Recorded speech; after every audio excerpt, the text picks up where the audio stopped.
truth that sets free. Hope for your soul. Duck Facebook radio station.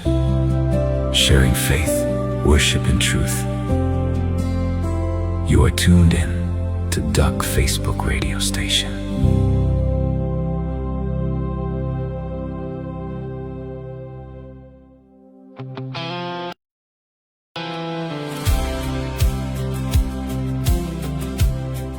Hy het hulle een gemaak van die begin af, 'n verbond voor God. Hy verlaat sy huis, kleef aan sy vrou, twee wêrelde word een. Met liefde en trouw is hul verbind, 'n verbond voor God, tot die dood hul skei. 'n nuwe geslag bring hul voort, eer in hom. Driedubbele band kan nie breek. Met liefde en troost is hul verbind, 'n verbond voor God, tot die dood hul skei. Met liefde is hul verbind, 'n verbond voor God, tot die dood hul skei. Ons leer by hom, ons lewe moet ons gee, soos hy vir die liggaam. Ons moet prys gee. Met liefde en trouw is hul verbind, 'n verbond voor God, tot die dood hul skei. Met liefde en trouw is hul verbind, 'n verbond voor God, tot die dood hul skei.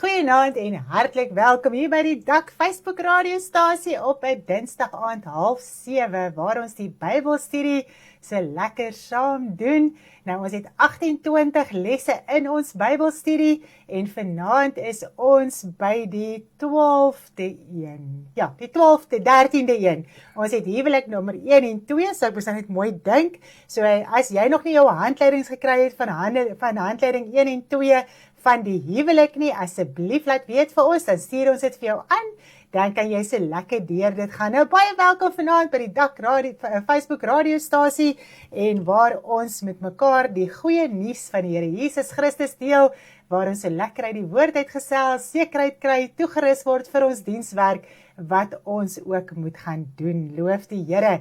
En vanaand voor ons gaan begin met hierdie heerlikheid en 'n lekkerte, gaan ons dit eers oopmaak met gebed. Vader, baie dankie vir u krag, u heerlikheid, u genade, u liefde, wat ons elke dag so uit die hand kan ervaar en Here, dat ons kan weet, ons is die kinders, wanneer ons harte vir U gegee het, wanneer ons die Gees ontvang het, en ons kan in die teenwoordigheid wees, en ons kan met U praat, en ons kan ons harte met U uitpraat. Vader, wat 'n heerlikheid, wat 'n opgewondenheid in ons harte. Ons weet ons vir ons 'n ewige erfenis wat voorlê. Here, ons moet net volhard tot die einde toe op hierdie wêreld. Hier is druk, hier's verdrukking, hier's moeite, hier's smarte. Here, alles het gekom deur sonde, Vader, en nou moet ons dit oorwin, en ons het die voorreg om weergebore te kon word. Here, om U Gees te ontvang, om oortuig te word van ons sonde en die oordeel en geregtigheid, sodat ons saak kan uitsorteer en dat ons kan volhard tot die einde toe. Kom dat totdat Jesus Christus op die wolke kom, of totdat ons lewe hier op aarde eindig, Vader. Baie dankie dat U ons elkeen ondersteun, help, deurdra, so mooi leer uit U woord uit, Vader. Ek besef al hoe meer hoe nederig is U om ons te leer. U woord is oop, dis vir almal.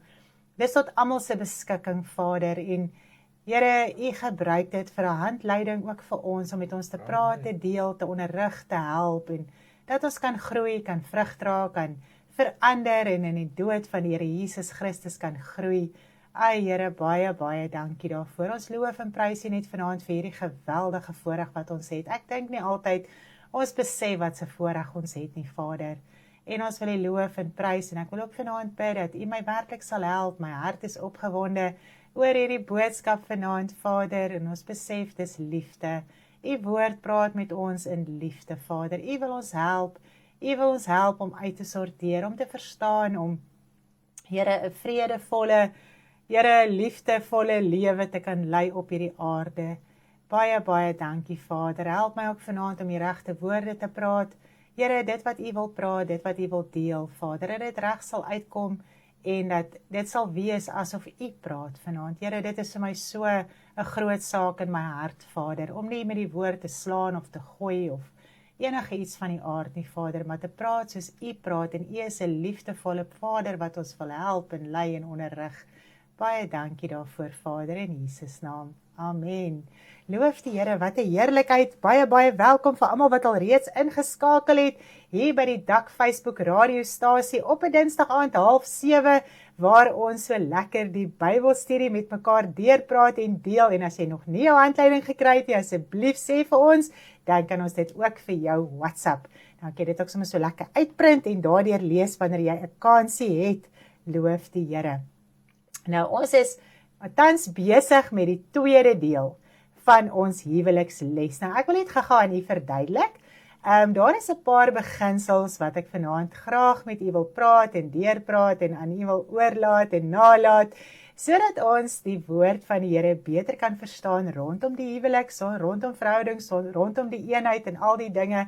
So ek gaan nie vanaand presies volgens die handleiding gaan nie, alhoewel U dit asseblief op die eie tyd kan deurgaan. Alles wat ek vanaand bespreek is wel in die handleiding. Ek gaan dit net so lekker in 'n neete dop bespreek, dat ons die beginsel en die verstaan so lekker by mekaar kry, so praktiese lekkerte. So dit is waar dit vanaand gaan. So jy kan dit gerus vir jou uitprint, gaan daardeur en lees dit deur. En as daar dinge is wat nie vir jou sin maak nie, wat jy nie verstaan nie, asseblief moet dit nie los nie, praat met ons. Dan kan ons dit ook lekker met jou deurpraat. Of as daar ook nog punte is wat nie lekker verstaanbaar deurgekom het nie. Stanley is môre aand 6:30 in Engels op die lig. Dan gaan hy vir ons dit in Engels oordra. Nou as daar dalk hier en daar nie 'n punt is wat vanaand duidelik deurkom nie, is dit vir lekkerte, dan kan jy dit deurstuur en dan kan hy dit ook môre aand meer breedvoerig verduidelik. Ook waar daar dalk nog so 'n bietjie 'n lospunt hier en daar is. So skakel môre aand 6:30 in, ook vir die Engelse deel van die huwelik. En soos jy al agtergekom het, syne is awesome verby. Ons kan dit nie mis nie, loof die Here. En ek wil dit ook vanaand net so noem. Jy gaan sien, ek gaan redelik 'n beginsel oordra in die huwelik, ook van die man. Nou, ek het toestemming by my man gekry, om dit wel te kan deurpraat. Hy gaan dit ook môre aand in Engels deurpraat. Hy sit hier langs my. Hallo. Hy's net 'n paar millimeter van my af. So ek het vanaand niks teen mans nie. Jy moet dit net asseblief verstaan volgens die woord wat ek bedien. Dit is in sagmoedigheid en liefde, in al my liefde. En ek besef vanaand weer eens hoe mooi leer die Here ons. Hy is nie kwaad nie, hy is nie omgekrap nie. Sy toorn is nie nou op hierdie aarde nie.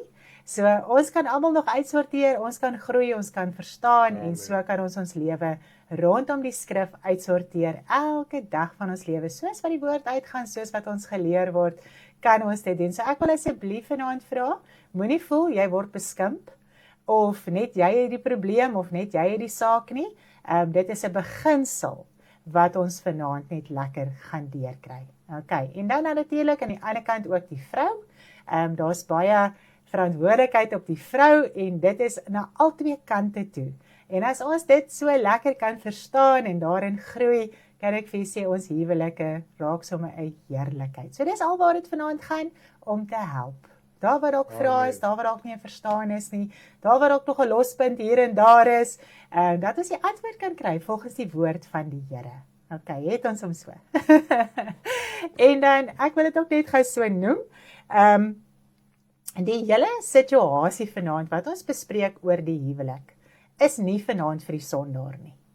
Dit gaan oor die kind van die Here, die een wat sy hart vir die Here gegee het, wat die pad stap met die Here, wat 'n huwelik in die Here wil hê.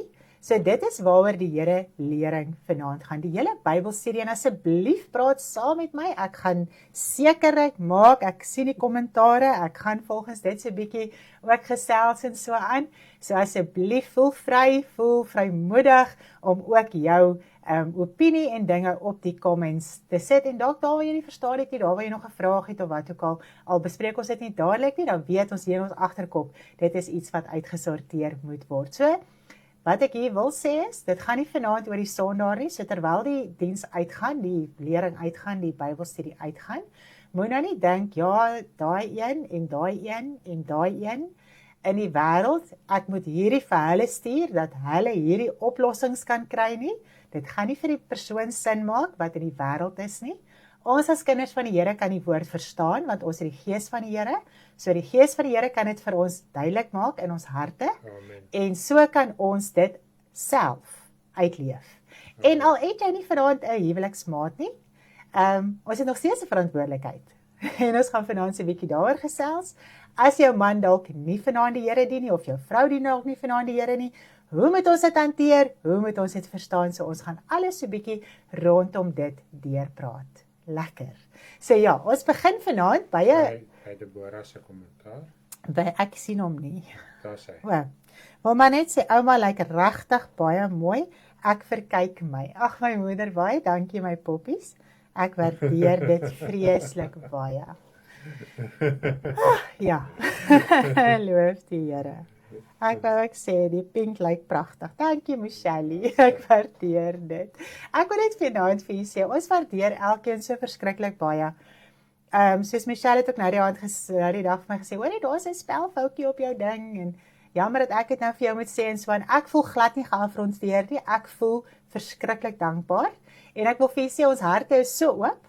As daar ietsie is wat jy vir ons wil sê, hoor jy, daar is 'n probleem, of hierso so, of dink jy so, asseblief, julle is welkom. Hoor julle. So baie dankie ook vir almal se kommentare en liefde en omgee en gebede en net alles. Ons waardeer julle so verskriklik baie. Nou wil ek ook net noem, Sandra kom vir ons so 'n bietjie kuier die 24ste tot die 27ste Julie. So ons is baie opgewonde dat sy ook vir ons gaan kom kuier, en ons wil vir almal sê julle is baie baie welkom. As jy 'n naweekie of wat ook al net bietjie wil wegbreek en so 'n bietjie hier na ons toe kom, julle is bitter baie welkom. Hier's plekkie. Okay. Prys die Here. So ons is al klaar opgewonde. Is nog 'n paar slaapies wat ons gaan aftel. Prys die Here. Nou, vanaand gaan ons begin by 'n punt. En voor ek begin, het ek 'n liedjie geskryf oor die hele situasie wat ek vanaand so 'n bietjie wil deurpraat en so. So ek het goed gedink dat ons dit dalk eers gaan luister, en ons moet mooi daarna luister, want dit is omtrent 'n opsomming van alles wat ons vanaand gaan praat. So geniet dit saam met my. Sy naam is Die Heerlikheid van Man en Vrou. Bedek jou nie met sonde, wees nugter onder die gesag van God. Sy heerlikheid in beeld, een voor God, om 'n God geslag voor te bring. Die man is die gesag, die vrou die hulp, een is hulp voor God. Die vrou is die heerlikheid van die man, hy verlaat sy ouer huis, kleef sy vrou aan. Geheim is groot, Jesus het dit ook kom doen. Die liggaam kom aankleef.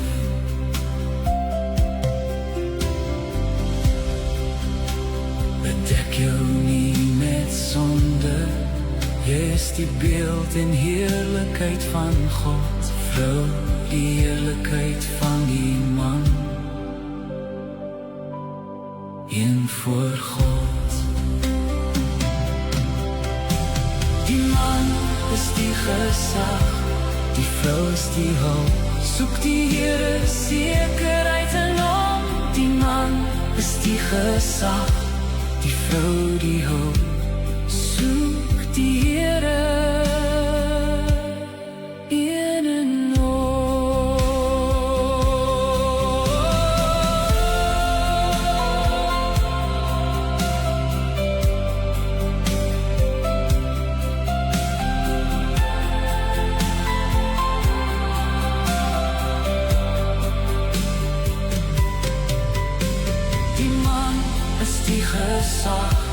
die vrou is die hulp, soek die Here sekerheid in hom. Die man is die gesag, die vrou die hulp, soek die Here in en al.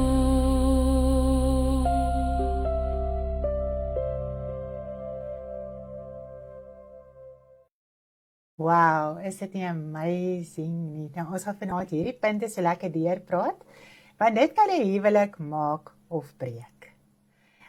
Baie keer gaan ons maar net aan in ons huwelik en ons weet nie eintlik watter kant toe nie.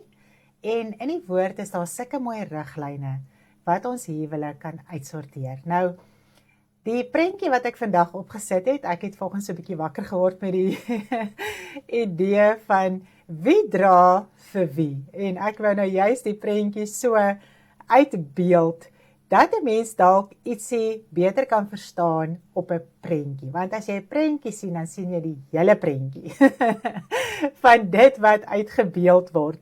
Nou, ons het ook al so 'n oproepie gekry om te hoor, gaan daar vanaand op die mans gepik word. Nou, gaan hulle pak slaag kry. Nou, dit is glad nie waaroor dit vanaand gaan nie. Het gaan glad nie oor pak slaag gee nie, die Here is nie kwaad nie, hy is nie omgekrap nie, en dit gaan letterlik oor liefde en hulp. Want baie keer weet mens net nie hoe om dit anders te doen. So, volgens die woord kan ons leer om dit anders te doen. Nou, dit die hele tema wat was wie dra vir wie. Okay, en dit is ietsie waaroor ons gaan gesels. Wie steun op wie? Wie is die pilaar van die geestelike in die huis? Is dit die man of lê die man en almal in die huis teen die vrou as 'n pilaar? En wat se gewig dra 'n vrou baie keer? Wat hierdie pilaar in 'n huis moet wees? En as mens mooi daaraan dink, ons elkeen is 'n geestelike huis. Amen. As ons die dag ons harte vir die Here gee en ons ontvang die Heilige Gees en ons stap die pad, ons is 'n huis, 'n tempel. So ons huis moet 'n fondasie hê. Amen. Ons huis moet vas staan. En al hoe jou huis kan vas staan is wanneer jy die woord leef, uitsorteer, toepas en doen in al die opsigte van jou lewe en reg verstaan. Nou is dit asof 'n mens nie fondasie in jouself het nie. Nou leun jy op 'n ander een om jou mure te probeer staande hou, want mens bou baie keer sonder 'n fondasie. Nou, ek het hierso gesê dat is dit reg dat die meerdere op die mindere steun. Want wat het gebeur? God het vir Adam geskape. Nou kom ons gaan gou terug na die begin toe. Dan gaan ons weer lekker verstaan. Ek is opgewonde altyd as ons aan die begin toe gaan. Want dit is hoe ons nou moet verstaan en dit is hoe ons weer moet terugkeer. Want dit is waar die volmaakte was. En ons moet weer terugkeer na daai volmaakte toe. Nou in die begin het God vir Adam geskape. En toe vir Manin, wat sy hulp moes gewees het. So Adam was die primêre leier wat geskep was. En Manin moes sy hulp wees. Nou, die man was aangestel om 'n goddelike geslag te skep en na vore te bring. Natuurlik nie seksueel nie. Dit was op 'n ander manier wat hy hierdie geslag moes voortbring. En Manin moes die hulp wees om dit te doen. Sy moes nie die primêre werk doen nie. Adam moes dit doen en sy moes die hulp wees. Nou die goddelike geslag was 'n hemelse geslag wat God moes aanbid en in sy teenwoordigheid gewandel het. Nou natuurlik, hy was aan leiding van die skepping eintlik gestel op daai stadium en Manin was geskape om sy hulp te wees. Nou sy hulp het geluister na die duiwel en agter begeerlikheid aangegaan en hy het gevolg. Sure, is eintlik skrikwekkend. Nou sonde het 'n skeiding tussen hulle en God veroorsaak, so erg dat hulle uit God se teenwoordigheid uitgedryf moes word. Nou die val het veroorsaak dat hulle 'n aardse liggaam moes kry wat verbind moet wees aan hulle siel, want hulle was siel gewees en hulle was in die duisternis gewees op daardie stadium. So God moes vir hulle 'n liggaam skep en dit verbind met hulle siel wat hulle op daardie stadium was. Anders was hulle vir ewig in duisternis vasgevang. So God was so amazing genadig vir die mens gewees om hom op die ouende los te maak van die mag wat Satan oor sy siel gekry het. Nou God het vir hulle hierdie aardse liggame geskape en vir Adam het hy die manlike liggaam geskape en vir die vrou, vir Manin, die vroulike liggaam. So hulle kon nie kies nie. God het besluit wie kry watter liggaam. Nou Adam, die man, het die manlike liggaam gekry, die rokke van veld soos ons hierdie liggaam het, hierdie vervalle sondige liggaam, en die Manin het die vroulike liggaam gekry, want sy was van die begin af die hulp gewees. En eers toe sy hierdie liggaam ontvang, toe word sy Eva, moeder van alles. Okay, so sy was nie in die begin Eva gewees voor die sondeval nie. So na die sondeval, toe sy die vroulike liggaam kry, toe word sy Eva. En nog steeds die hulp. Nee, so Adam was nog steeds die man gewees, die sterk een, die meerdere. En Eva die mindere, die een met die swakkere liggaam, die een wat sy liggaam die smarte moes kry om kinders te baar en natuurlik alles wat rondom dit draai. Nou die vrouens sal presies weet wat ek nou sê. So dis 'n geweldige liggaam wat ons gekry het. Dit gaan nie net om kinders te baar nie, dit gaan jou hele lewe. Het jy hierdie liggaam van smarte wat jy ontvang het. Nou volgens dit moet jy lewe. En Adam het die sterker liggaam gekry, die manlike liggaam, maar as gevolg van die sonde waar hy in geval het, was die aarde vervloek gewees om sy ontwil. En natuurlik, toe daar dorings en distels voorgekom, en dit het gemaak dat hy in die sweet van sy aangesig sy brood moes verdien. Daar was meer werk, daar was smarte, daar was baie meer dinge wat moes gebeur, want as ek nou net dink, in die volmaaktheid wat die aarde was, sonder sonde en ongeregtigheid, moes hulle voortbring en skep, maar daar was nie bossies om uit te trek en goeders om te doen en sulke dinge nie, dit was 'n ander tipe kyk na die aarde wat hy daar moes doen as wat dit nou is met die vervallendheid. Yes. Want nou is dit moeite, smarte en verdriet elke dag van ons lewe. Ja, dit is presies so dit is. Nou, hulle kon glad nie kies in watter liggaam hulle moes wees nie. Al wat gebeur het, ons moet nou volgens die eise van ons liggaam wat daarin gekoppel is, moet ons nou lewe. Ons moet nou daarin operate. En die man is nog steeds die sterke, die meerdere. Hy is nog steeds die gesag. En die vrou is die mindere. Sy is die hulp. Sy is nie die gesag nie. So ja, dit is 'n groot saak as ons dit al klaar so kan besef in ons lewe. Nou, kom ons gaan net gou-gou 'n bietjie hier verder. Nou, dit is die verantwoordelikheid wat op ons as mens rus, met al die moeite wat in die wêreld is, om ook ons geestelike lewe te onderhou. Ek bedoel, die mens kon nie tot wedergeboorte kom nie. Jesus Christus was nog nie daar in die Ou Testament nie, almal was hel toe gewees en al die dinge. Die Here Jesus Christus het gekom om die mens los te kry, vry te kry, en nou kan ons hom aanneem.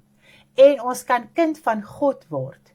En in al hierdie warboel op hierdie aarde, met smarte, moeite, pyn en al hierdie dinge, sweet van jou aangesig en die vrou wat in hierdie liggaam operate en al die dinge, moet ons ook nog ons geestelike lewe in stand hou, as ek dit so kan stel.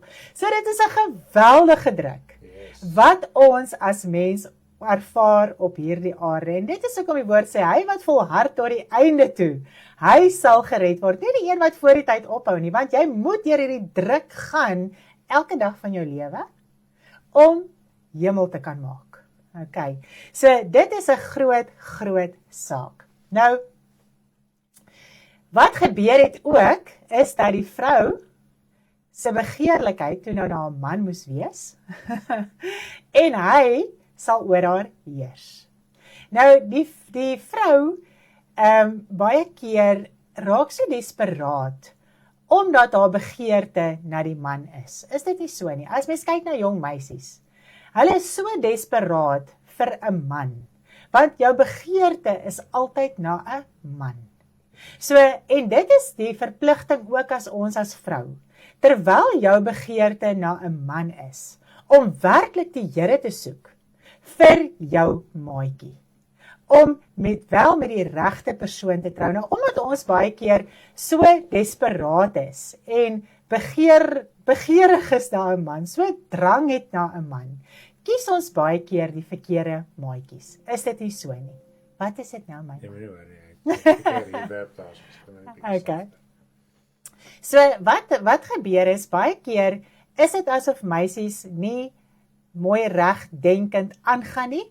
Daar's hoeveel mense wat 'n mens baie keer waarsku oor die maatjie wat jy mee wil trou, en mens wil nie luister en jy is desperaat, jy voel jy gaan iemand anders kry nie, want jou begeerte is na 'n man.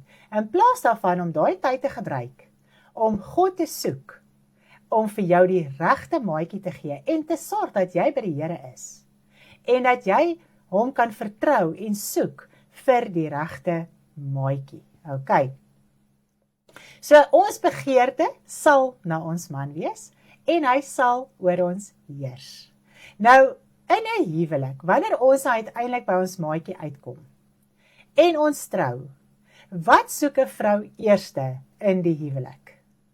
Sy soek geestelike sekuriteit. Yes. Ek kan vir u sê, al is dit baie keer, vrouens wat nie eers die Here dien nie, meisies wat nie die Here dien nie, hulle wil trou, en daai oggend op jou honeymoon, as jy wakker word, is dit die grootste skok baie keer vir meisies. As hulle besef, maar nou soek ek geestelike sekuriteit, en dis nie daar nie. Dit is seker die grootste skok waardeur baie mense gaan, want mense dink, die persoon waarmee jy trou gaan verander, nadat jy getrou het. Ja, want die geestelike sekuriteit in die wêreld, as jy nog nie verstaan om die Here te dien nie, sal baie mense sê emosionele sekuriteit. Yes. Maar is eintlik werklik waar geestelike sekuriteit in die Here wat die vrou soek. Yes, dit is net so. En dit is, ek kan vir sê, ek ontmoet baie min vrouens wat nie so voel nie. 'n Mens het altyd, ek weet nie, 'n vrou is net afhanklik. Sy wil net by die Here wees. Sy is altyd lief vir die Here. Sy het altyd 'n ywer in haar hart om die geestelike te doen. Sy is altyd op soek na die regte. As ek ook huwelike sien en so aan, ewen mense wat by ons uitgekom het, die vrou was soekend. Die vrou het moeite gedoen om by die waarheid uit te kom. En so dis altyd in die vrou daai drang om daai geestelike sekuriteit in die hande te kry. En dit is wat vrouens in huwelike soek. En ongelukkig, omdat die man voel in die sweet van sy aangesig, moet hy sy brood verdien, voel hy dis sy enigste plig, want is harde werk, om net daai brood op die tafel te hou, en vir sy gesin te sorg en uit te sorteer. So baie keer voel 'n man, weet jy wat, ek het nou genoeg gedoen in die dag, ek gaan nou net bietjie rus en myself geniet met bietjie social media of TV of whatever die geval is, en die vrou moet maar die geestelike deel uitsorteer. Sy moet maar die kinders leer en sy moet maar dit en sy moet maar dat. Al is dit 'n huwelik in die Here. Is dit so baie keer dat die man glad nie daai leiding in die huwelik vat nie. En wat gebeur dan? Almal se geestelike las druk op die vrou. So, dis haar verantwoordelikheid dat die kinders geleer moet word. Dis haar verantwoordelikheid om te bid, haar verantwoordelikheid om die man leiding te gee in sy geestelike lewe, agter hom te kyk. Doen jy wat jy moet doen, bid jy, lees jy die woord, soek jy die Here. Dis hoekom vrouens juffrouens raak. En 'n mens verstaan nie altyd in die huwelik hoekom die vrou operate soos sy operate, want sy is in so benoudheid oor elke ou se siel in die gesin, dat sy daai hele las op haarself vat, en sy kan dit ook nie dra nie. Want daar is geen ondersteuning van die man se kant af, in baie huwelike, by die huwelike gaan dit anders, maar die meeste huwelike is ongelukkig, dat die hele las op die vrou neerkom, want die man voel, ek sorg dat almal eet en 'n blyplek het, en kos en klere en there we go. En almal moet happy wees, want ek sorg vir hulle. Maar ongelukkig is dit nie die sorg wat jou vrou graag wil hê nie. Okay. Ek praat vanaand uit die oogpunt van 'n vrou, so ek dink dalk kan die mans dit vanaand, dalk in daai oogmerk sien. Ja, want die groot ding is, die vrou is nie geskape om daai las te dra nie. Ek weet jy, ek het nog so lekker haar gaan gesels, so die vrou is nie daarvoor geskape nie. Maar uit dwangheid baie keer en uit omstandighede as gevolg van die man, moet sy 'n rol vervul wat nie vir haar voorberei is nie. Dit is die waarheid, my man, want kom ons gaan gou weer terug na die begin toe. Die opdrag was vir Adam. Die opdrag was vir die man, dat hy hierdie goddelike geslag na vore moet bring, met die hulp van manin. En dit het nog nooit verander nie. Jesus het altyd terugverwys soontoe, né? Yes, Jesus het terugverwys soontoe. En al het die man wat se las op hom van die tydelike, het sy geestelike verpligting nog nooit verdwyn nie. Sure, dis mooi gestel. Nog nooit nie. Hy moet nog steeds die primêre persoon wees wat die Here dien en die geestelike sekuriteit in die huis inbring. En die vrou moet net die hulp wees. Sy kan onmoontlik daai taak vervul wat die man op haar wil sit. Want die meeste mans ongelukkig is lui in hulle geestelike lewe. Hulle is nie lus om hulle verpligting na te kom nie. En dan raak dit die vrou se probleem. Want die vrou moet agter almal kyk, sy moet agter almal omsien, geestelik. En dit was van die begin af nie haar opdrag nie. Haar opdrag was, wees hulp. Nou wat gebeur nou? Omdat die vrou hierdie taak moet vat en doen en toepas en uitvoer, raak sy oorheersend. Want sy raak moeg. Sy raak moeg om almal aan te moedig. Sy raak moeg om vir die man te sê, moenie voor die TV sit nie, staan nou op en bid. Moenie dit nie, staan nou op en doen dat. En die vrou raak eintlik in 'n desperaatheid. En nou begin sy oorheers. Nou voel die man, wat is fout met my vrou, want sy oorheers. Maar jy is nie op die plek waar jy moet wees, dat jou vrou in vrede kan wees, en jou hulp wees nie. Sy word in 'n posisie ingeforseer, waar sy nie moet wees nie. Nou dit maak 'n mens bitter, kwaad, hard, lelik. En wat gebeur nou, as jou situasie by die huis nie uitgesorteer is, geestelik nie, gaan die vrou ook in alle ander areas van haar lewe, gaan sy oorheers. By die werk, tussen mense, waarever sy gaan en kom en doen, sy gaan oorheers. Want nou voel sy, sy moet basies daai rol orals vervul. Nou kom daai hardheid oor, daai lelikheid oor, daai juffrouagtigheid kom oor, al daai tipe van dinge, maar daar is nie 'n gesonde situasie by die huis nie. En onthou net, dit wat jy by jou huis is en leef, dit gaan jy buite doen. Daar gaan iets anders wees nie. As dit nie gesond is by die huis nie, gaan dit wys buite.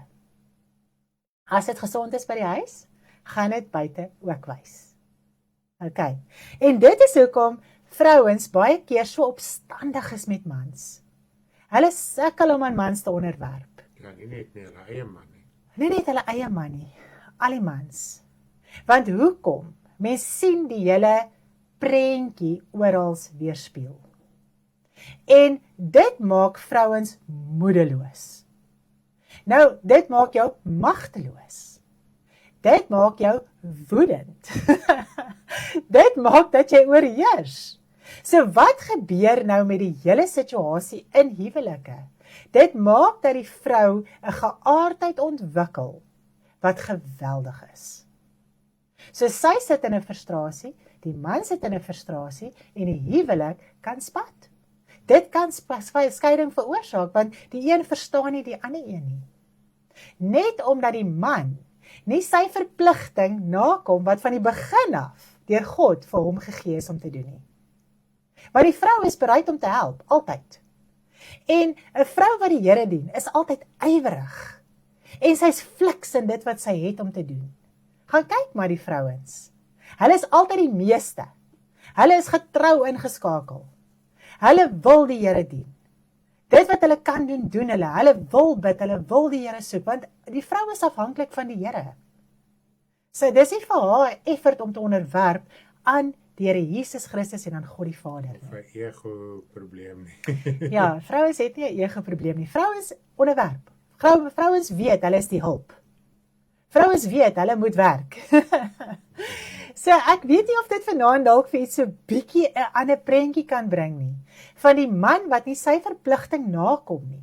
Dit is hoekom die huwelik in 'n frustrasie sit. Daar is uitsonderings, maar dis Ja, dit is definitief. in die meeste van die gevalle is dit maar so. Ja, eintlik vertrou die vrou nie die man nie. Dis hy, presies so. Ons het so 'n paar kommentaare voor dit. Kom ons begin so 'n bietjie vorentoe. Die man, die vrouens praat lekker vanaand hierso. Lindy. Kan mense ook teruggaan na die begin met manin wat eerste gesondig het, die laat ons ontwetend altyd soekend is na die geestelike. Ja, ek dink mens wil regmaak. Sy weet. Ek dank die Here dat al vir my baie help en ondersteun. Hy is baie oulik. Wel, prys die Here. Dis awesome verby. Die sonde lê en loer, die man moet daaroor heers. Ja, dis nie net die man nie, die vrou ook. Maar ek dink as ons net vanaand die prentjie kan, die beginsel. Ek dink ons moet net vanaand verstaan daar's 'n beginsel. Yes. Van dit was die opdrag vir die man, dit was die opdrag vir die vrou. En dit is waarby ons moet bly. Want anders raak dit in die mekaar spil. Sjoe, dit veroorsaak onnodige spanning in die huis. Ek verstaan nou baie dinge baie beter. Dit is presies die waarheid. Eintlik vertrou die vrou nie die man nie, as gevolg van die man wat nie op sy plek is nie. Dit is so.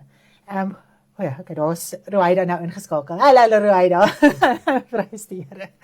Ja, so op die einde van die dag, ek dink vrouens het al klaar so 'n vertrouensskok in mans. Nog voor en ewe voor jy trou, maar kyk, jou begeerte bly na 'n man. Of jy wat se skokke ook in jou lewe gekry het, of wat ook al met jou in jou lewe gebeur het. Jou begeerte bly na 'n man. Maar daar's baie keer hierdie wrok teen 'n man. En dit is so, as jou man nie geestelik doen wat hy moet doen nie, vertrou jy hom nie. Dit is presies hoe dit is. Jy vind nie sekuriteit met jou geestelike lewe in hom nie. So jy sukkel om met daai eenheid aan te gaan. En dit natuurlik veroorsaak geweldig baie dinge in die huwelik. Ek vries van die koue. Kan ek jou bersie kry? Natuurlik mag jy my bersie. Ek gaan eers my man se bersie kry. Gesin, dankie my liefie. Ek kan daarom opstaan aan jy nog. Ja, ek weet. Dankie my liefie. Dis verskriklik koud hier in Langebaan, veral hier waar ons uitsaai. Dis ongelooflikheid. Ek het al my man se kousies ook aan. Nou ja, prys die Here. So ek dink ons kan dalk hier al op 'n punt iets begin verstaan van die huwelik. En ek dink daai prentjie kan mens ook al baie wys. Die man hang net en die vrou moet dra. Die vrou moet doen. Die vrou moet uitsorteer. En die man lê soos daai net so. En alles moet net vir hom gedoen word. Couch potatoes. En hulle voel hulle het rus nodig en hulle voel hulle het dit nodig en dat nodig en al hierdie dinge, ons weet mos hoe dit is. Terwyl die vrou net aangaan. Sy vat haar plig, sy sorg dit uit, sy doen haar ding, sy vat haar geestelike saak vas, sy dien die Here, sy sorg dat sy hemel toe gaan, sy sorg dat die kinders uitgesorteer is, sy sorg dat hulle ook nog geleer word van die Here, terwyl die man op sy lauwere rus. So ja, dit is 'n groot saak en ek sê weer, ek het niks teen 'n man nie. Ek ken baie mans wat anders ook operate, maar hierdie is 'n groot deel in ons lewe. Wat kan maak dat ons huwelike in toestande is? So die vrou moet eintlik die heeltyd vir die man 'n rigtingaanwyser wees van wat reg en wat verkeerd is, wat hy moet doen, wat hy moet los, wat hy moet maak, en dit is hoekom die vrou daai juffrouagtige storie is. Daai oorheersende persoon in alles is. Okay. So ja, die las raak te swaar vir die vrou om haar en haar man se geestelike lewe te probeer ophou, en dit kan moedeloosheid veroorsaak in die vrou. Sy is geroep as hulp, nie primêre fondasie en pilaar nie. Sy moet haar eie fondasie uitsorteer. Maar sy kan nie nog vir 'n ander ou ook daai pilaar bied wat hy net lê nie. Okay, het ons dit. So ja, prys die Here. Ek dink vanaand kan ons al 'n lekker idee kry en dit kan dalk die mans aanmoedig. Ouma, ek wonder maar net. Mens moet dalk ook verstaan, al is die man waar hy moet wees, daar's nog steeds struweling in die huwelik. Natuurlik, ons gaan nou daarby uitkom. Dankie Deboraatjie. Dit is 'n groot saak. Onthou net, mens kan ook nie tevrede wees met mekaar nie, al is albei by die Here. Al doen hulle wat hulle moet doen. Want onthou net, dis twee wêrelde. Dis twee geaardhede wat by mekaar uitkom. Wat moet uitsorteer sodat hulle een wêreld kan word. So daar's geweldig baie botsings en uitsorteer en al hierdie dinge. En natuurlik moet dit gebeur want albei moet uitsorteer, albei moet groei. En dit is net jou huweliksmaatjie wat nie bang is vir jou nie.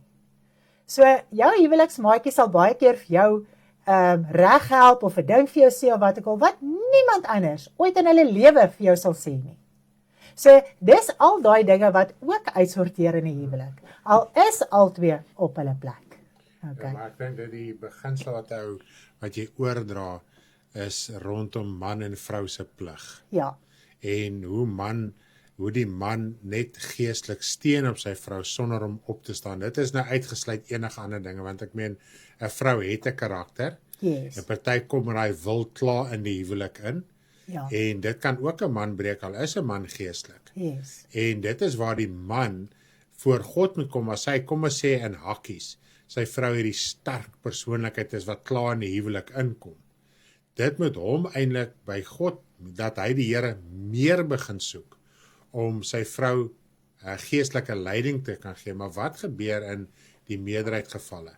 Man sit terug, of as hulle genoeg geld het, kan hulle self gaan besig hou met dinge om uit daai situasie in die huwelik te probeer uitkom. So ek dink ons moet net eers bly by die beginsel van, hoor hierso, dis die man wat al sy hele geestelike verpligting verskuif na die vrou toe. Dis die groot ding. Yes. En ek wil dit ook sommer gaga hier noem, dis die punt wat ek ook al by uitkom, is dat baie mans sê, hulle vrou is te sterk vir hulle. Hulle weet nie hoe hulle vrou te hanteer nie, want dit is 'n sterk vrou. Nou, ek kan vir jy sê, dis nie 'n sterk vrou nie. Al wat gebeur het, sy het skokke in mans weg, teleurstellings, sy vertrou nie meer mans nie, sy voel sy sal eerder die ding self doen, as wat iemand haar weer gaan skok, of wat iemand weer haar voete onder haar gaan uitslaan. So as jy op jou plek kom met jou geestelike lewe, gaan jy agterkom, daai vrou is nie die sterk vrou wat jy gedink het sy is nie. Yes. Want daai sterk vrou het genesing nodig. Daai sterk vrou het emosionele genesing nodig, geestelike genesing, leiding, sekuriteit, ondersteuning om ook haar seer te oorwin. Nou wat baie keer gebeur is, die vrou kom met die seer in die huwelik in. En hy seer bou net op en op en op. En nou kry sy ook nie by haar geestelike maatjie dit wat sy verwag het sy gaan kry nie. So wat nou gebeur is, al daai seer, bitterheid, teleurstellings, mismoedigheid, magteloosheid en alles wat opgebou is teen mans, exaggerate ook net nog steeds geestelik in hulle geestelike lewe. So as die man op sy plek is en hy kan bid en die Here soek en werklik sy saak met die Here uitsorteer, kan ek vir u sê dat daai sterk vrou gaan krummel. Sy gaan jou hulp raak. Sy gaan sagmoedig raak. Sy gaan onderwerp aan jou gesag. En dis die antwoord ook van daai sterk vrou wat nie sterk is nie. Ek dink ons moet dit ook vanaand verstaan. So ja, dit gaan nie altyd oor sterk nie. Dit gaan oor seer. Dit gaan oor bitterheid. Dis Soveel vrouens is so seer gemaak in die lewe voor hulle in 'n huwelik uitkom. En dit exaggerate net daar. Wanneer die man gaan terugsit. En die vrou wil hulp hê by die man. So, prys die Here.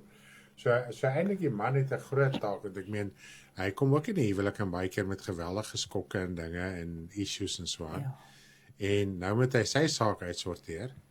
Jy gaan seker nog by daai punt uitkom, obviously, die liedjie het ook al klaar gesê, hoe die man ook van homself moet gee, homself moet prys gee, om sy vrou te wen, sodat sy eintlik aangemoedig kan word om die Here te dien, want jou vrou wil die Here dien, is no two ways about it.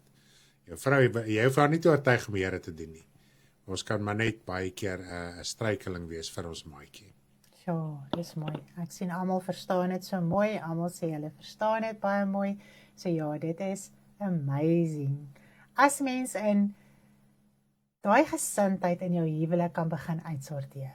Ek kan vir jou sê, dis met sagmoedigheid, dis met liefde, dis met moeite.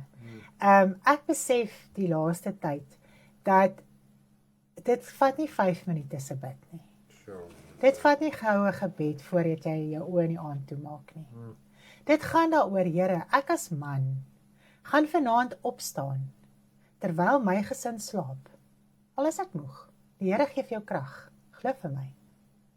En ek gaan my saak deur bid. En ek gaan vir my gesin bid, en ek gaan vir my vrou bid. En ek kan vir u sê, dat as 'n vrou sien, dat haar man moeite doen om die Here te dien, sal haar hele lewe verander. Haar uitkyk, haar optrede, haar liefde, haar vertroue, alles word herstel deur die man se verhouding met die Here. Dit gee vir jou daai hoop.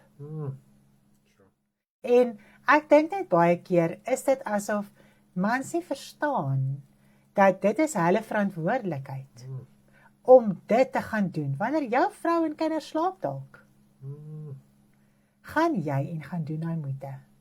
Jou hele lewe gaan verander, jou gesin gaan verander, jou vrou gaan verander. En ek besef ook weer aan die ander kant met 'n vrou. Dit gaan nie nou net oor jou man het nou 'n verantwoordelikheid nie. Dit gaan oor jy moet jou geestelike lewe ook in besit neem. Jy moet ook moeite daarmee doen. Jy moet ook in die nag opstaan en gaan bid en die Here soek vir jou verlossing en jou geaardheid wat dalk opgebou is. Wat jy dalk die hele tyd ook teen daai man kan gebruik wat nou alreeds sy saak met die Here uitsorteer. So ja, dit kan na al die kante toe gaan. En elke huwelik is uniek. En elkeen weet wat in sy lewe aangaan. Elkeen weet wat in sy huwelik aangaan. En dis hoekom die Here al die kante toe praat vanaand. Dat jy jou situasie in dit kan verstaan. En jou saak in dit kan uitsorteer. Wow. Nou, omdat die vrou altyd 'n erns en 'n hinker het na die geestelike en sekuriteit, kan dit veroorsaak dat daar 'n skeiding kom as 'n man nie op sy plek is nie. As 'n man nie moeite doen in sy saak nie, want dit maak die vrou so moedeloos, dat sy naderhand nie meer kan sien nie. Okay? Of, wat ook kan gebeur, die vrou kan op soek raak na iemand anders, wat daardie deel vir haar kan bied. Emosioneel, want onthou net, 'n vrou soek nou daai emosionele ondersteuning en geestelike leiding, en iemand anders kan verbykom en vir haar daai emosionele ondersteuning bied. En dit kan maak dat jou huwelik kan tot niet gaan. So 'n mens moet regtig wakker wees in 'n mens se huwelik. Jy het getrou. Jy het jou maatjie gevat en jy het 'n verbond voor God gedoen dat jy na hierdie maatjie gaan omsien. Want dit is jou broer of jou suster in die Here. Ek praat nou van huwelike wat in die Here is. Yes, amen. Ek praat nie nou van huwelike in die sondaars nie. Dis 'n hele ander situasie.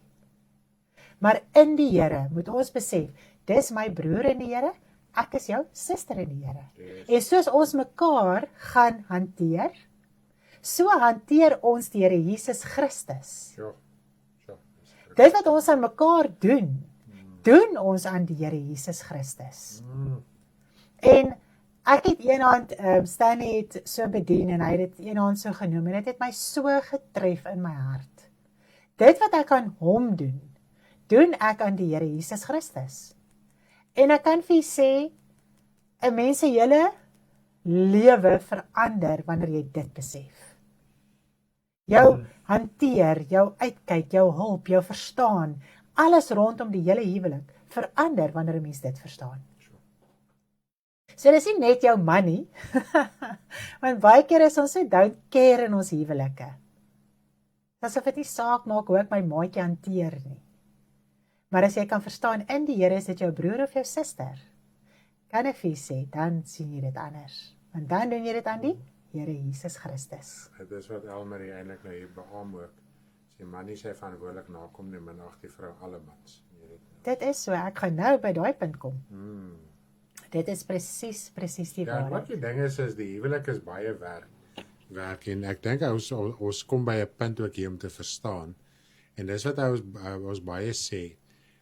Jy is twee persone in 'n huwelik.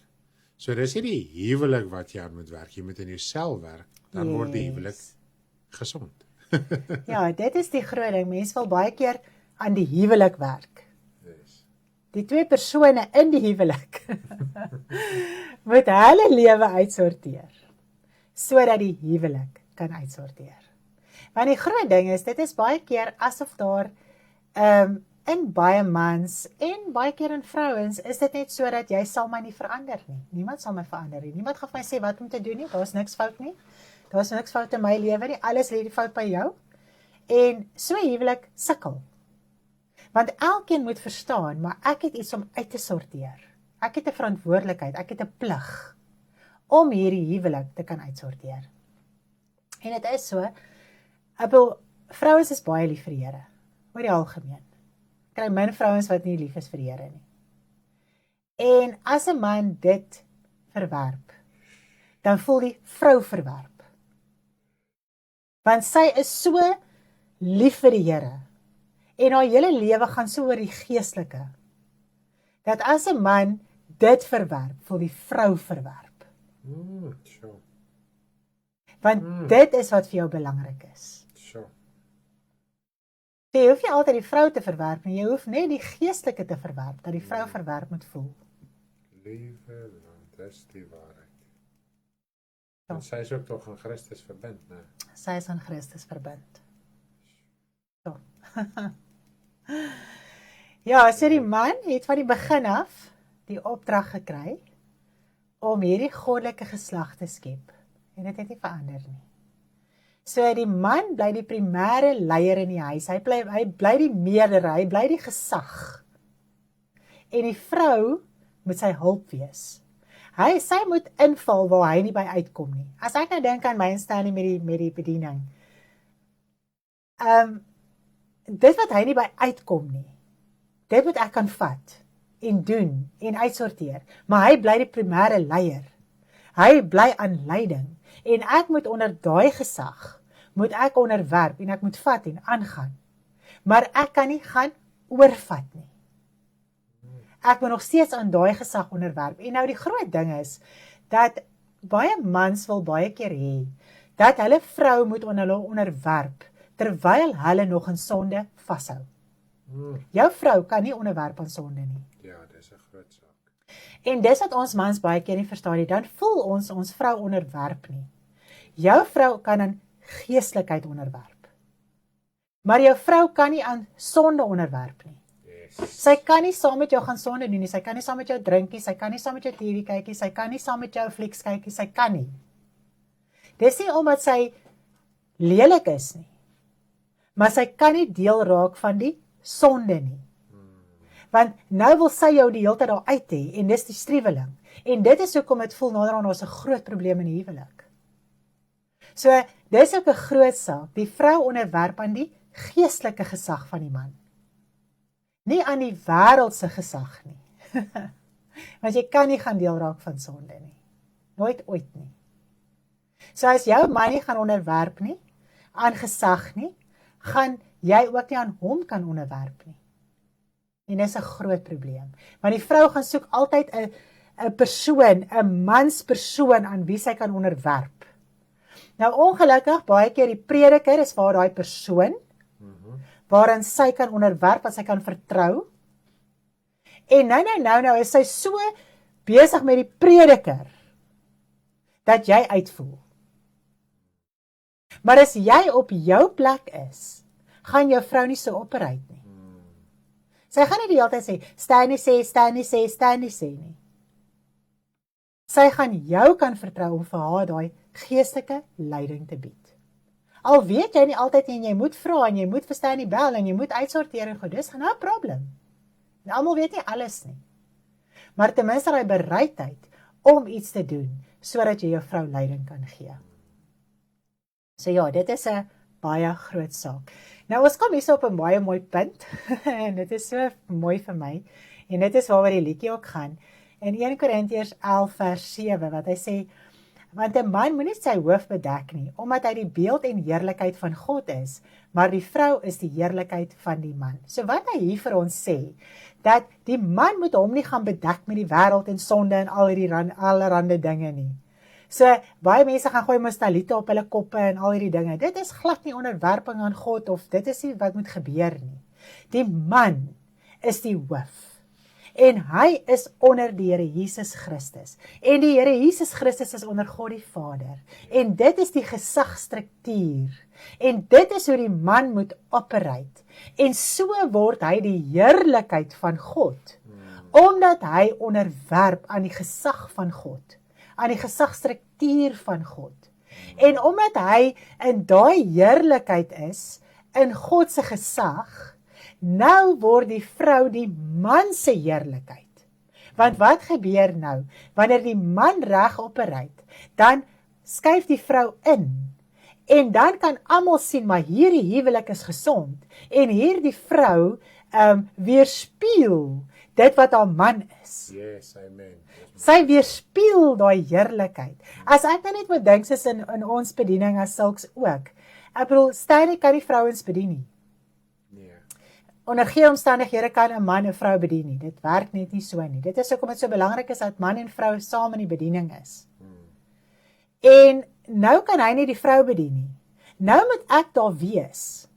En ek moet die vrou bedien en ons moet uit een mond uit praat. Ek moet presies vir die vrou bedien wat hy vir die vrou sou bedien. Ek moet presies met haar praat wat hy met haar sou praat. So ek moet weerspieël wie hy is. Sure, dis baie mooi gestel. So, as dit gesond is en al hierdie dinge, dan kan ek as vrou dit reg weerspieël. Maar as daar 'n probleem by ons is, gaan dit buite ook verkeerd draai. Gaan ek dalk 'n vrou heeltemal verkeerd bedien, en haar jammer kry en bejammer, omdat ek dalk ook 'n probleem het met bitterheid en seer, en ek het nog nie my wantroue oorwin nie, en al hierdie dinge. Maar as dit gesond is, en ek is gelukkig, en ek is opgewonde oor die woord wat my man bedien, en ek kan onder dit onderwerp, dan kan dit wat uitgaan buite hom weerspieël. Die heerlikheid wat hy van God het, kan dit dan weerspieël. Dis nou mooi verduidelik. Dis mooi, nee. Dis tannie. En dit is waarna ons met ywer, dis waarna ons met werk, en dit is so maklik, ons moet net ingee. En ons luiheid laat staan, want ongelukkig ons is lui. En 'n man het 'n geaardheid van lui. Hy wil nie, nie lussie. Dis moeite. Hy sê 'n man sal eintlik sy vingers afwerk vir sy eie begeerte. Yes. Maar sodra hy iets moet doen wat eintlik vir hom in die vlees nie lonend is nie, want hoeveel man sê ja vir sy vrou, ja, jy kos my net. Daar by die werk, ek maak geld, jy kos my net geld. En dit is 'n verskriklike lelike ding vir 'n man om te sê. Sure. Want sonder jou vrou se ondersteuning gaan jy in elk geval nie daai geld kan gemaak wat jy graag wil maak nie. En as jy tog mooi kyk, 3/4 van die tyd, daai ekstra en moeite en ure gaan oor self. Dit gaan nie oor die gesin se behoeftes en die dinge waarmee saamgaan nie. Sure. Nou, ook op hierdie punt, ek wil baie mans vra baie keer, hoe moet ek operate? Hoe moet ek oorwin?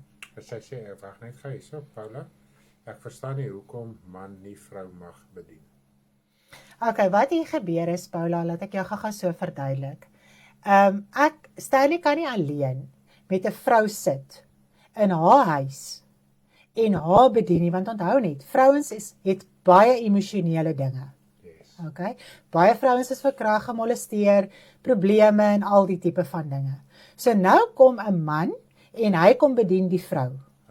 Alleen in 'n huis. Dit is wat ons van praat. Ek praat nie van as ek en hy daar sit en hy praat met die vrou en hy bedien die vrou, maar ek is saam en ons is bymekaar, ons is in daai eenheid daar en al die dinge nie. Dit kan ongelukkig lei dat die prediker so emosioneel raak oor die vrou se probleem, dat hulle nou in mekaar se arms is. Ja, want wat ook gebeur is, die vrou raak emosioneel. Ek en my vrou het 'n keer 'n vroutjie gaan bedien. Sy het my vrou in die oog gesê, jou man moet alleen saam in die kamer gaan bid. Yes. So daai tipe van ding glad nie. En ek dink elke vrou kan weet, en soos wat ons by Paula ook lekker saam kuier. Ek en jy kuier lekker saam met haar. Ek praat met haar, jy praat met haar. Yes. Maar as dit daai hartsake kom, na een kant bid, na een kant vrou teenoor vrou, en dit is hoe dit is. Ongelukkig, my man het al saam met my gebid as een keer, wat ek saam met 'n vrou moes bid. Want die vrou het gevra dat Stanley moet saam bid, maar ons het nie regtig geweet waar die situasie gaan nie. En my man het gesê, in my hele lewe sal ek nie weer by wees nie. Never ever. Want as 'n vrou se seer uitkom, kan ek vir jou sê, jy wil nie by wees nie. 'n Man wil nie by wees nie. En dit kan ongelukkig lei na baie dinge. Want op daai stadium is hy vrou vulnerable, die man voel jammer, die man voel emosioneel, al is jy 'n prediker, jy bly 'n man. Baie keer dien mense die Here, maar jy is nog nie lekker verlos nie. So ons moet nugter bly in hierdie dinge. Dit is ook 'n man en vrou die Here saam bedien en saam die werk van die Here doen. Hy stuur 2 uit. 2. Dit is waar dit gaan. Okay, het ons hom so. So dis 'n gesonde saak van bediening ook. En anders dan is ek dieselfde, jy sal nooit alleen saam met 'n man gaan bid. Never Ons sal saam sit ever. in 'n vertrek as almal by is, maar as dit alleen bid en so is man teen man. Ja, nooit ooit sal ek saam met 'n man gaan bid nie. Never ever. So ja, dit is ek hoop dit kan jou vraag beantwoord, Paula. Ek glo dit kan. Nou dan kom ons ook op die punt as jy nie getroud is nie. Jy is dalk nie getroud nie of jou man dien nie die Here nie. Wat moet jy as vrou dan nou doen? Aan wie moet jy onderwerp? Wat moet jy doen? Wat moet jy maak? Nou as jy nie getroud is nie, is God jou man, jou hoof. En natuurlik sit hy jou by 'n bediening waar daar 'n leier is wat jy kan vertrou en daaraan kan jy onderwerp. So jy kan aan daai geestelike gesag onderwerp. Okay? En as jou man ook nou never as jou man ook nie die Here dien nie, jy kan aan daai gesag dan onderwerp wat die waarheid van jy moet net seker maak, jy is in die waarheid van die woord. Die persoon wat die leier is in waarheid en daarin kan jy onderwerp. Okay. So dit bly 'n gesonde saak. Want die man wat die leier is, wat in die waarheid is, wat reg is in sy huwelik en uitsorteer in al die dinge, sal in elk geval alles reg hanteer met die persoon wat aan hom moet onderwerp. Okay, Ja, weet so ons die hom so. alleen vrou het ook maar plig om in die vlees ook aan iemand te onderwerp. Vir geestelike leiding. Yes. Ekskuus, my man sê net weer. Ja, so die ongetroude vrou Ja, het ook 'n verpligting om aan iemand in die vlees ook onderdanig te wees, Ja. want dit is wat die woord tog sê, ja, soos die vrouens wat die voete van die heiliges gewas het. Met ander woorde, hulle wat betrokke was by die leierskap. So al is jy vrou alleen, jy moet betrokke raak en dit is hoe jy jou onderdanigheid ook uitleef teenoor God, want baie dis wat die Here sê, ja, dit help veel. Jy sê die Here lief, maar jou dade bewys iets anders te nie. Ons bewys ons liefde teenoor God, hoe ons as kinders van die Here teenoor mekaar optree en hoe ons ook ons geestelike leiers ook respekteer en 'n pad saam met hulle stap. wow, prys die Here. En ek wil vir julle sê, mense wonder baie keer, waar moet mens begin om te oorwin? Waar moet ek begin om my geestelike lewe uit te sorteer? Hoe moet ek gesag begin verstaan? Hoe moet ek onderwerp aan gesag? Want baie keer is dit ook vir mans moeilik om aan 'n ander man se gesag te onderwerp. Want dan baie keer is dit besigheidsmanne en hulle kan hulle eie lewe lei en uitsorteer en hulle het geen raad van iemand nodig nie en hulp en leiding van iemand nodig nie. Nou kom die geestelike. Nou moet jy as man ook aan 'n leier onderwerp. En dit is ook baie keer vir ons 'n groot probleem om te doen. En vanmiddag toe praat ek so met my man en ek sê vir hom, dit is vir my 'n groot ding, dat mans nie kan onderwerp aan die geringste nie. Wat is die geringste? Net 'n reaksie te toon op die channel. Net om bietjie 'n komment te los terwyl ons praat. Wat se comments is hier? Vrouens. Waar is die mans? En die mans vra, waar is die mans? Maar waar is jy? Nou dit is waar mens begin aan onderwerping. Ongelukkig God werk so en hy gaan nooit anders werk nie. Never ever. So God het ook sy gesagstruktuur en dis wat die man so mooi gesê het vir die Here Jesus Christus. U is 'n man onder gesag. Ek is 'n man onder gesag en ek oefen gesag uit. So hy het verstaan hoe die struktuur werk, hy het verstaan hoe die Godheid werk, dat Jesus Christus is onder 'n hoof. Hy het gesag.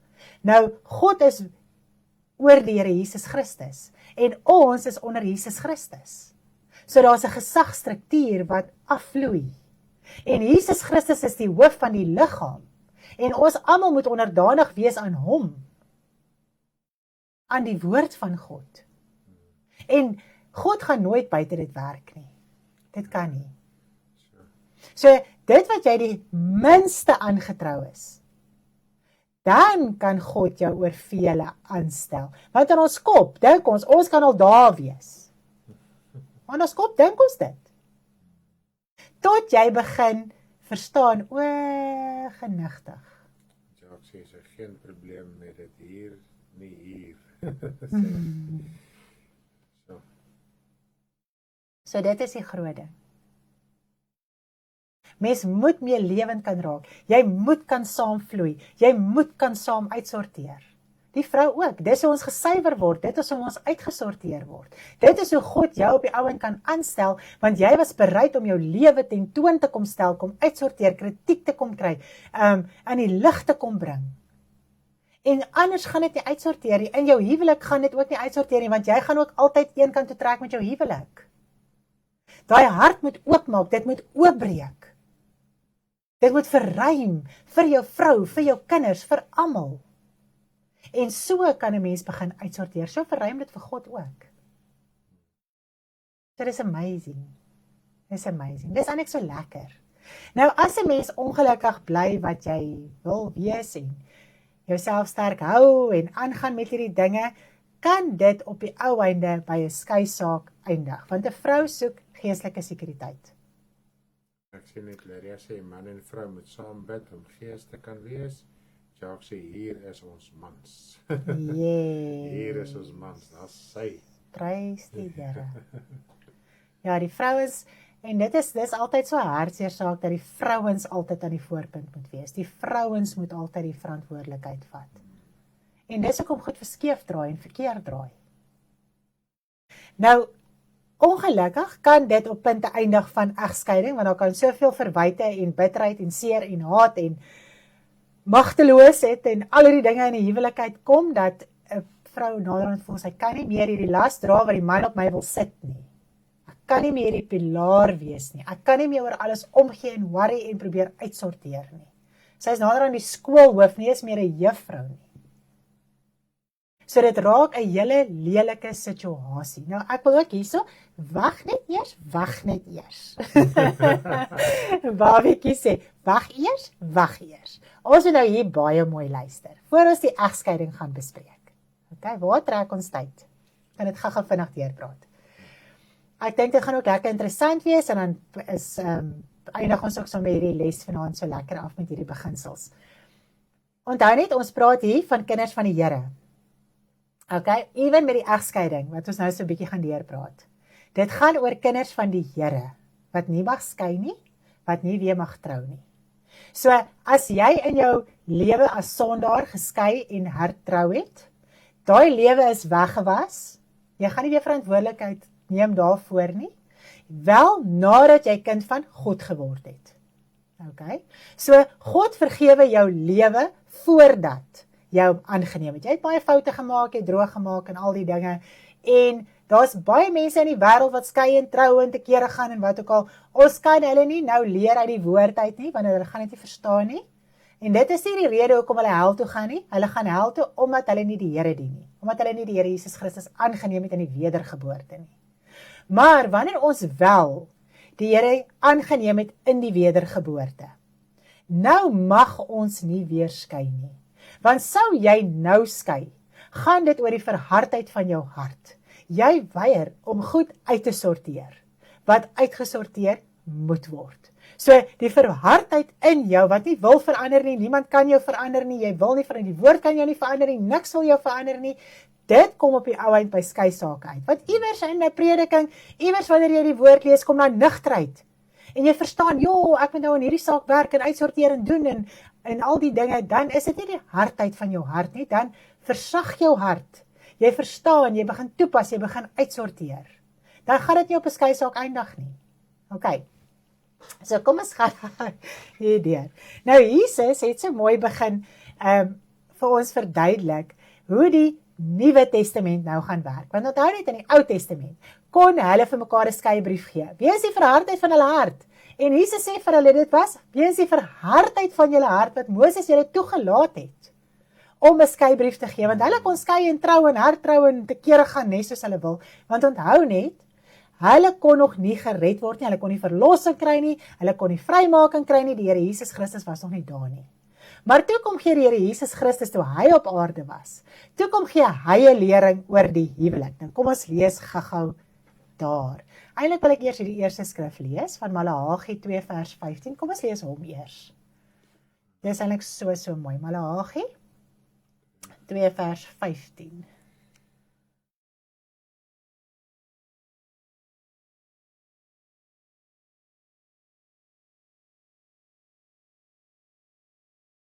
Ok, kom ons sit hom gou daar op die skerm. Maleagi 2 vers 15.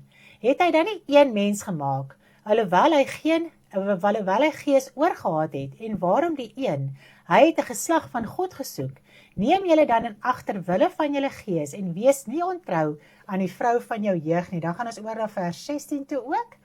Hy sê, want ek haat egskeiding, sê die Here, die God van Israel, en dat 'n mens sy kleed met geweldpleging bedek, sê die Here van die leerskare, neem julle in ag ter wille van julle gees en wees nie ontrou nie.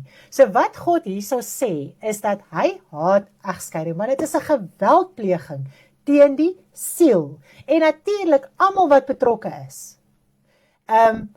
Se siel word uit mekaar uitgeskeer. Die kinders, almal wat betrokke is by 'n skeisaak. Dis 'n geweldige geweldpleging teen die siel, want dit is 'n geweldige skering wat plaasvind. Okay? So dit is waarom God sê hy haat egskeiding, want dit is hierdie geweldige geweldpleging teen die siel. Nou wanneer ons in Matteus 5 lees, ek gaan nou nie alles op die skerm lees nie, gooi nie, ek gaan dit sommer gou so lekker deur lees vir julle. Matteus 5 vers 27 tot en met vers, ek dink 32, yes. Hy sê, julle het gehoor dat aan die mense van die oudheid gesê is, jy mag nie egbreek nie.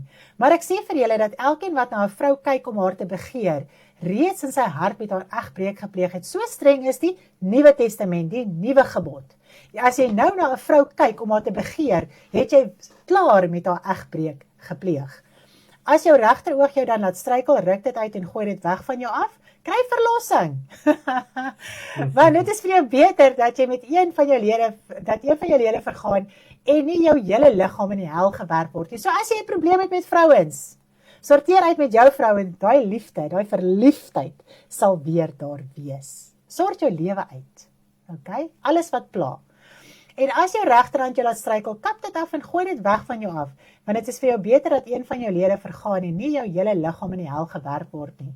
Daar is ook gesê, elkeen wat van sy vrou skei, moet haar 'n skeibrief gee. Maar ek sê vir julle, dat elkeen van sy vrou wat van sy vrou skei, behalwe omrede van hoerery, maak dat sy egbreek pleeg, en elkeen wat die geskeide vrou trou, pleeg egbreek. So, die enigste rede hoekom jy mag skei, as kind van die Here, is wanneer daar ontrouheid in jou huwelik is. Maar nou sê die woord vir ons, dan moet jy alleen bly. Kom ons lees verder. Ons gaan hierdie op die skerm gooi, Romeine 7 vers 2, dat julle nie sê ek praat uit myself nie. Want dit is vreeslik hierdie dinge. Romeine 7 vers 2. Kom ons sit hom gou op die skerm. Hy sê, want die getroude vrou is deur die wet aan die lewende man gebonde, maar as die man sterwe, is hy ontslaaf van die wet van die man. Daarom dan, as sy 'n ander man sin word, terwyl haar man lewe, sal sy 'n egbreekster genoem word, maar as die man sterwe, is sy vry van die wet, sodat sy nie 'n egspreekster is, as sy 'n ander man sin word nie. So wat leer die woord van die Here vir ons hierso?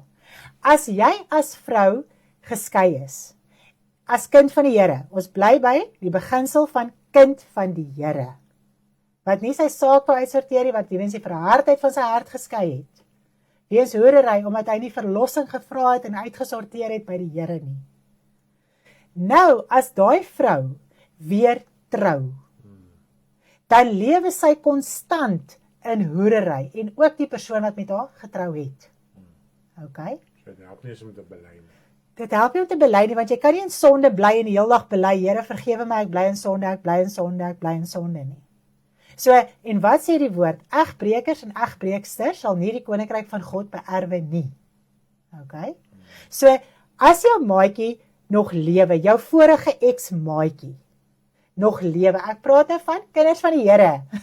As jy 2 jaar geskei het. As jy toegeskei het, en jou maatjie lewe, en jy trou weer met 'n persoon, dan lewe jy en daai persoon waarmee jy getrou het in konstante hoerery. Okay, maar nou weet jy verstaan, jy weet wat jy aanvang. Okay, jy's in die Here. Okay. Nou sê hy ook dat wat ek nou gesê het, as die enigste ding wat daai band kan breek, is as jou vorige maatjie sterf.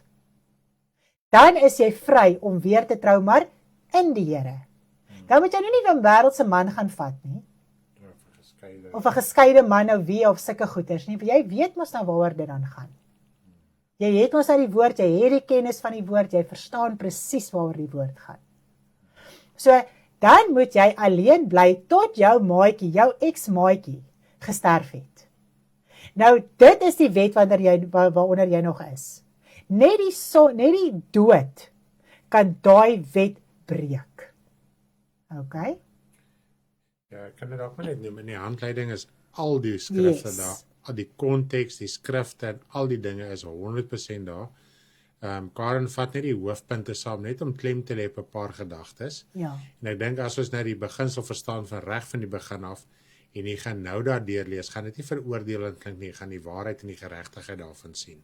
Yes. Nou, ons het dit ook al gehad, dat mense geskei en getrou het, nadat hulle die Here aangeneem het, en hulle het nie regtig besef wat hulle doen nie, en dan sê hulle, wat nou, as hulle hierdie woord hoor?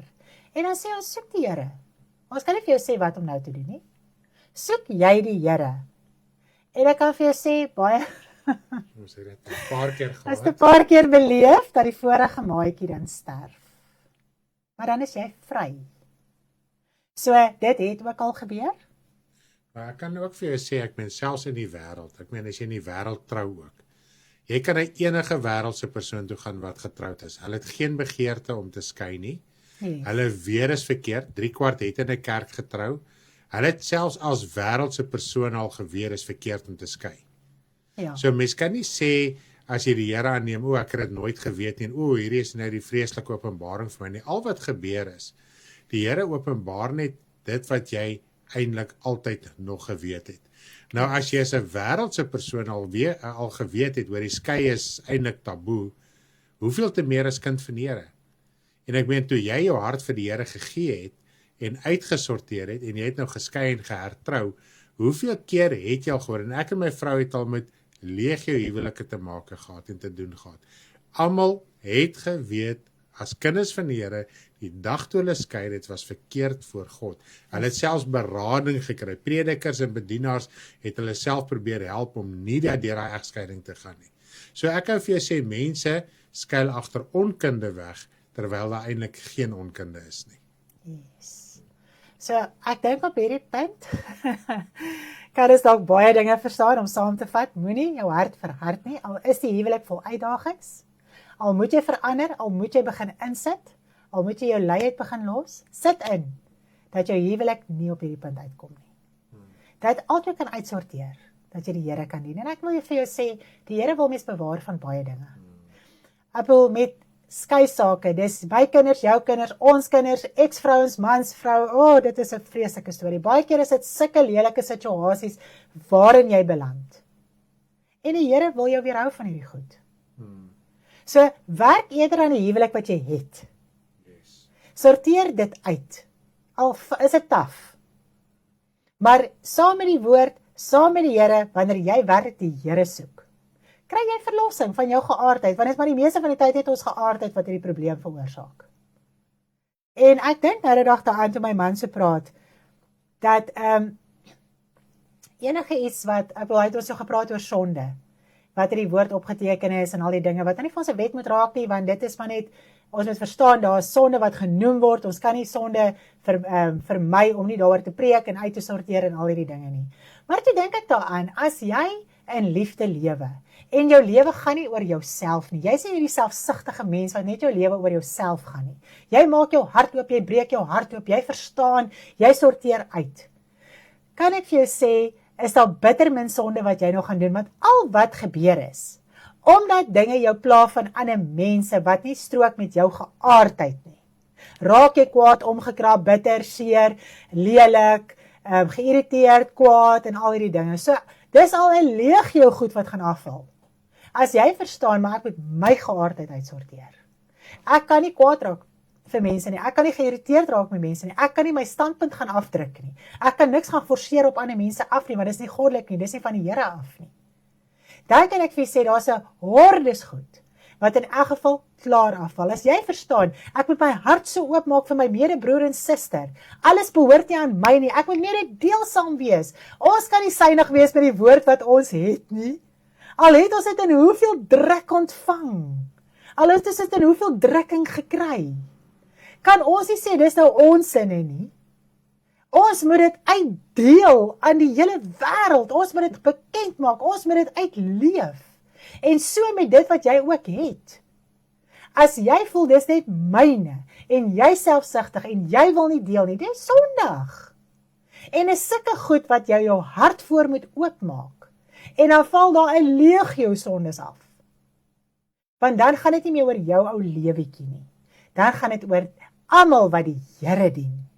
En jou liefde, en jou omgee, en jou betrokkenheid, en jou mededeelsaamheid, en jou liefde, en man, as jy daai vingertjie druk, en jy druk daai emoji daar, so dit moedig my weer aan, dit maak, Here, as daar 2 is wat emoji stuur, dan dink jy, is dit werklik die moeite werd om vir hierdie mense die woord te bedien? Jy moet vanaand ons hart ook verstaan. Maar as daar opgewondenheid is, en ons is share, en ons is deel, en almal is deel, en almal gaan aan, en hulle is vervuld in hulle lewe, dan voel ek, man, ek gee nog verder my lewe. So dit is hoe ons getrou raak. En as jy getrou is aan die minste, kan God jou oor 'n volgende een, en 'n volgende een, en 'n volgende een aanstel. Jy kan jouself nie gaan aanstel nie. Jy kan, nice klink jy in die kop. Jy kan, denk jy kan dinge doen. Jy kan nie jouself aanstel nie. So ja, ek hoop dit kan vanaand vir ons 'n breër prentjie skep.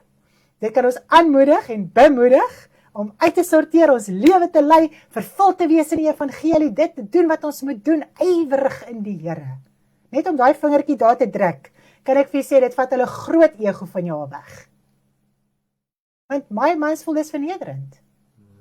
Nou vat daai ego en gaan verneder hom, om daai emoji te druk. Daai boodskap te share, dat almal kan weet, waarin jy deel is. Loof die Here, julle moet 'n wonderlike, lieflike aand verder hê. Baie dankie vir elkeen wat ingeskakel was. Dit was 'n heerlikheid om so saam met almal te kuier. En ek gaan vir ons 'n liedjie speel, manlik en sterk. Wanneer jy doen wat die woord sê, wanneer jy doen wat die woord van jou verwag, dan raak jy manlik en jy raak sterk in die Here. Dit vat 'n man om die Here te dien, of jy nou 'n vrou is en of jy 'n man is. Dit vat 'n man om die Here te dien. Wow, om die woord gehoorsaam te wees. Loof die Here. Kom, ons luister dit lekker saam, manlik en sterk. En julle moet 'n lekker aandjie hê. Skakel môre aand in 6:30, dat my man ook lekker met ons gaan praat in Engels, dan kan ons dit nog beter verstaan. Lekker aand julle, lief vir almal. Bye.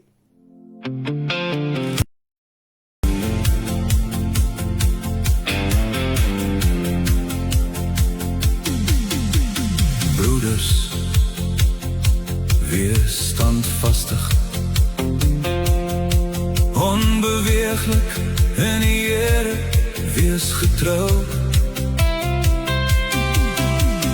Waak, staan in geloof,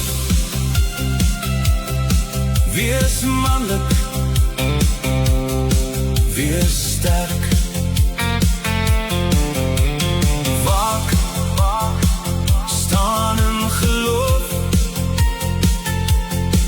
Wees manlik,